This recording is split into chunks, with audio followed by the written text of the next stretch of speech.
वैसे तो कहा जाता है कि भगवान कृष्ण की 16,000 से ज़्यादा रानियां थीं, लेकिन ये सच नहीं है। असल में तो उनकी केवल 8 रानियां थीं जिनसे कृष्ण ने शादी रचाई थी। आइए जानते हैं कृष्ण की पत्नियों के बारे में। पौराणिक कथाओं के अनुसार भगवान कृष्ण की 16,000 पत्नियां थीं। हालांकि ऐसा क्यों कहा जाता है, इसकी भी वजह है। पुराणों में उल्लेख है कि एक दानव भूमासुर ने अमर होने के लिए 16,000 कन्याओं की बलि देने का निश्चय कर लिया था। श्री कृष्ण ने इन कन्याओं को कारावास से मुक्त कराया और उन्हें वापस घर भेज दिया। जब वो घर पहुंची तो परिवार वालों ने चरित्र के नाम पर उन्हें अपनाने से इनकार कर दिया। तब श्री कृष्ण ने 16,000 रूपों में प्रकट होकर एक साथ उनसे विवाह रचाया था। असल में कृष्ण ने केवल 8 बार ही शादी की थी। उनकी केवल 8 पत्नियां थीं, जिनके नाम रुक्मणी, जामवंती, सत्यभामा, कालिंदी, मित्रविंदा, सत्या, भद्रा और लक्ष्मणा था। महाभारत के अनुसार श्री कृष्ण की सबसे बड़ी रानी रुक्मणी थी। उन्होंने उनका हरण करके उनके साथ विवाह रचाया था। इस विवाह को चूंकि उन्होंने अपहरण करने के बाद रचाया था, इसीलिए भारतीय शास्त्रों के अनुसार इसे राक्षस विवाह भी कहा गया है।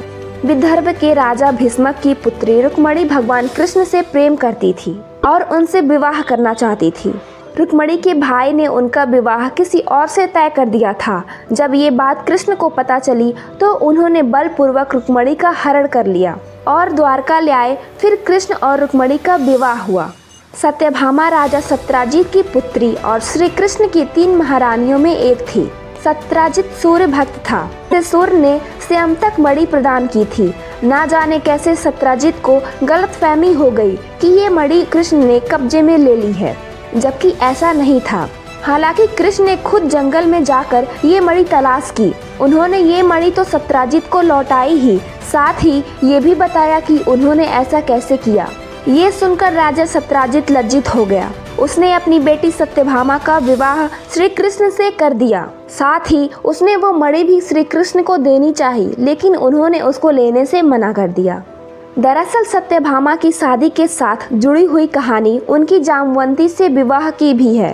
कृष्ण जब मणि को तलाशते हुए जंगल में ऋक्षराज जाम्बवान की गुफा में पहुंचे तो वहां उन्होंने एक बालक को स्यंतक मणि के साथ खेलते हुए देखा। अनजान व्यक्ति को देखकर बालक ने शोर मचाया।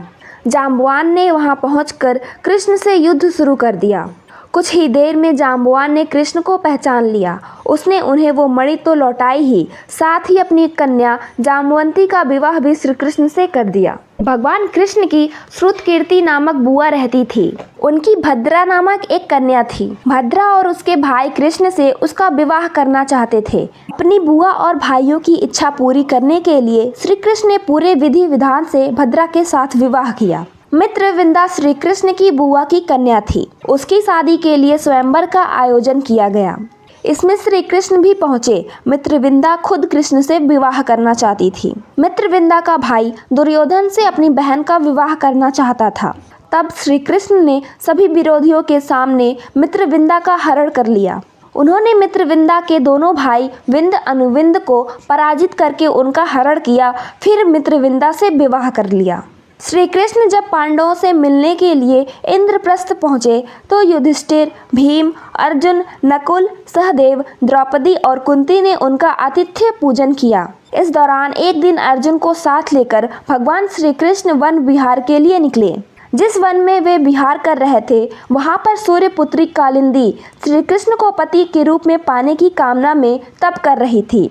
कालिंदी की मनोकामना पूर्ण करने के लिए श्री कृष्ण ने उनके साथ विवाह कर लिया। राजा नग्नजीत की पुत्री का नाम था नग्नजीती। वह सुंदर और बेहद गुणवान थी। राजा ने उसके विवाह के लिए एक मुश्किल शर्त रख दी कि जो क्षत्रिय 7 बैलों पर जीत प्राप्त करेगा उसी के साथ वो अपनी बेटी की शादी करेंगे। कृष्ण ने ये काम कर दिखाया। राजा ने उनका ये पराक्रम देखने के बाद खुशी खुशी अपनी बेटी की शादी उनसे कर दी। जिस तरह महाभारत में अर्जुन ने स्वयंवर में मछली का प्रतिबिंब देखकर असली मछली की आंख में तीर चलाया था, उसी तरह कृष्ण ने लक्ष्मणा से स्वयंवर में विवाह किया था। नीचे पानी में मछली की परछाई देखकर ऊपर मछली पर निशाना लगाना था। कृष्ण ने ऐसा कर दिया। तब उनका विवाह लक्ष्मणा से हो गया। इन 8 महिलाओं को अष्टभार्या कहा जाता है।